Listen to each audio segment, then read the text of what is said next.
Okay, so we are back.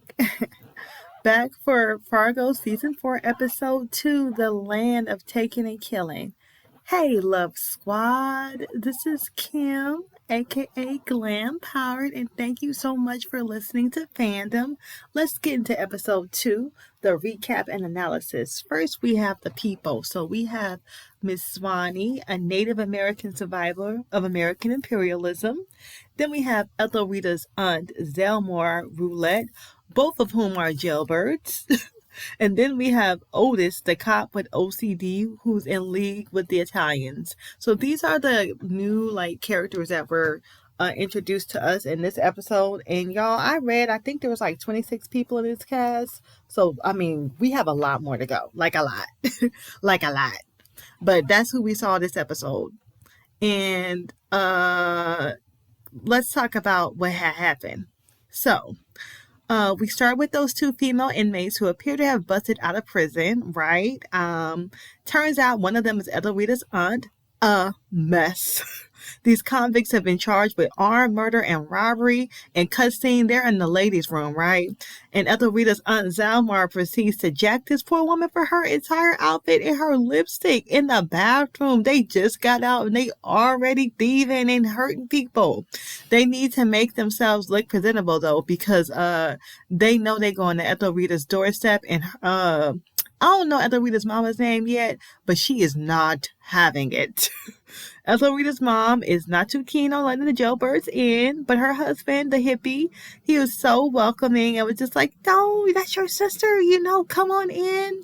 So Ethelrita is supposed to be in bed, right? But she don't listen. We know she don't listen by this point. She nosy. She eavesdrops before getting sent back to her room. And then the Father boys try to take out the racist hospital administrator who wouldn't allow Papa Father into the hospital in the last episode. They miss Messy, which will most likely be a problem for them in an upcoming episode. This ain't over. They think it's over. It ain't over. And then Ethelrita's nosy self runs into Orietta Mayflower, aka Nurse Ratchet, at the funeral home doing Papa Father's funeral, right? And they exchange pleasantries in French. We find out that, Ethelrita is bilingual. At least she might be more trilingual or polyglot, but we know that. And this further captivates Nurse Ratchet.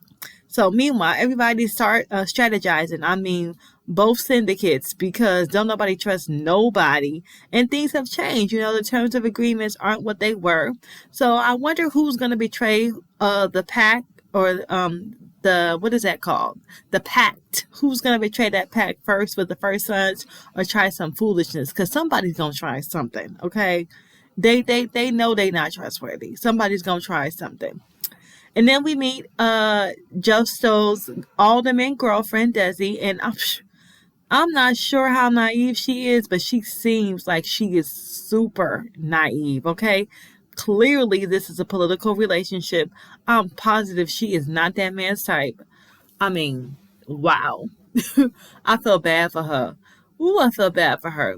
So we also see in this episode that Nurse Ratchet proceeds to kill another patient and negotiates her way into 2 months severance when they tell her, we firing you because you've been killing people, right? And this woman gets a letter of recommendation too. So she's crazy, but she ain't at the same time. After Nurse Ratchet receives her severance, she sees Ethelrita sitting on the porch and starts a conversation with her and friends again, okay, and offers her an after-school job. And of course, Ethelrita is not interested, but she's crazy. So whatever Ethelrita wants doesn't really matter. She offers her a poison pie. I think I superimposed my episodes in the last Fargo video I did. I know I mentioned this pie. That was supposed to be in this one. She dosed the pie with this vomit-inducing medication, and I think she's trying to send somebody to the hospital so she can either kill or kidnap them or save the day to become friends. I think that's what's happening. We'll find out. Oh, Lord. Oh, my God. They got vomit-inducing pie, and they got all these other elements going on with the criminal jailbirds and stuff in the house. I feel bad for that family. Then we have a deal made between Papa Fada, in canon for the slaughterhouse. Now this happened before Papa Fada was killed, and the canon squad wants to collect what's theirs, but then encounters some interference from Giatan. What is his name? Giatana Fada, I think. He's the younger brother that looks like the older brother, who's basically fresh off the boat. He's supposedly leaving in a few days, but he's all up in their Kool-Aid like he about to be round. So I think he gonna be round, right? And then we end this episode with the U.S. Marshals busting down the King of Tears mortuary door, most likely in an effort to get Ethelrita's fugitive aunt and her partner in crime, because they busted out, right? So they coming to get the jailbirds. So that's that. That's the long and short of it, right? Now, let's talk about some things, some interesting concepts that, came to mind this episode. First of all, how opposites attract.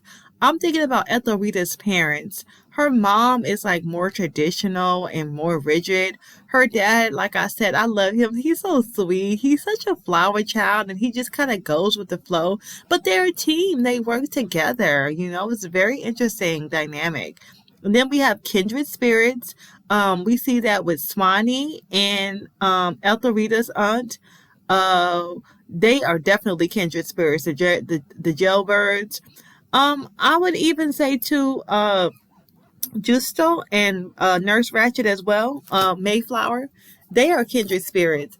And to a degree, even though Ethelrita is not having it, she's a kindred spirit with Nurse Ratched too. So yeah, that's interesting. We also have power, control, and hotheads. Okay, Giancarlo Vada, like he wants to run things a certain way. He's a military man. He understands war, and there's more than one way to skin a cat. You could be, what's the word I'm looking for? More political about it, more diplomatic about it. There you go. Or you could come in with guns blazing, and he's a guns blazing type of dude. Then we have, this whole business of trying to do business when the odds aren't in your favor, honey. We see that with Canon over and over again so far. It's only been 2 episodes, but I think that's going to be a running thing. He keeps trying to do business or expand the empire, but he keeps turning these corners with these roadblocks. So we have that. And then I wanted to talk about Oriana Mayflower. One thing I noticed about her was this God complex. She is going around picking and choosing who lives and who dies. Did y'all notice that most of her patients, they're in recovery, but they're not on death's door. She's making it seem like these people are on death's door and she's doing them a favor. No, that's not what's happening. She's crazy. That's what's happening. She definitely has a God complex, and that is a problem. She's even trying to save Ethelrita to a degree.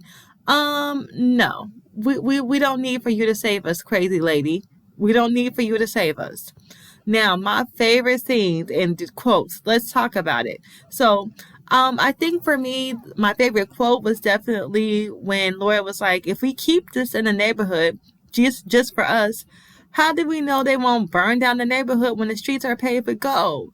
Valid question. He's trying to strategize about his credit card scheme, and he's not getting no bites, and he's talking to Dr. Senator. And, this is a valid question that comes up. We try to make this and keep it for ourselves or keep it in the community. What's going to happen? That jealousy will come out. Most likely, that's what would happen. And then my favorite scene, though, was when Oriana Mayflower flipped the script, right? She said, I'm not going straight to the hot place. Yeah, you are. You going straight to the hot place. All this killing you did. She did more killing than the gangsters. Okay? Dang. This is why I love Fargo, though, right? This woman is supposed to be losing her job and really should be losing her nursing license. She didn't flip the script on the hospital administrator. Was like, no, negligence. The doctors can't write. I don't know what they wrote. You gonna give me a letter of recommendation and 2 months severance? What? This don't make no sense, but it's possible, and that's why I love Fargo. So, you guys, let me know Which father brother are you here for? Are you here for Justo or Giantano? Okay. Thank you so much for listening to the recap and analysis. This was quick, easy, breezy. I hope you enjoyed it. Like this video, subscribe, and I will see you on Instagram. I am at Glam Powered. Bye.